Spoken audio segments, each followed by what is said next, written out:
अरे यार कानो सलियो हम लागी रू यार यहाँ गांव में हम लागी रू आदमी बढ़िया से ने सही मालूम तो कदी आगन की मारते अरे रोम रोम भाइयों कानो आइयो रे कदी आयो करे अबार आयो मु सही बात हां और मां मामा को अत्री बड़ी परवाड़ो है मां मामा के भाई को पूछे ही मत सही बात हां अरे मार था के लागे मामा गांव में इतनी बड़ी हेलड़ी है नहीं कि वो मावे कौन गांव में तो करवा हेलड़ी क्या मारता है फिर हेलड़ी काना मामा कोर में थारी बाई काय मामा को आए कशु आंद्रू है नहीं यहाँ ती जो कूदे डायरेक्ट रस कुड़े चल जा बाई नहीं मैं गाली नहीं दे सकता गाली नहीं दे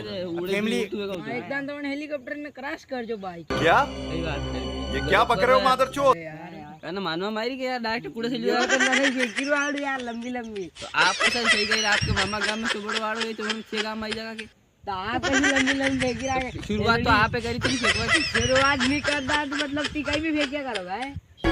बात कुछ समझ न आए कभी का समझ न आए कभी का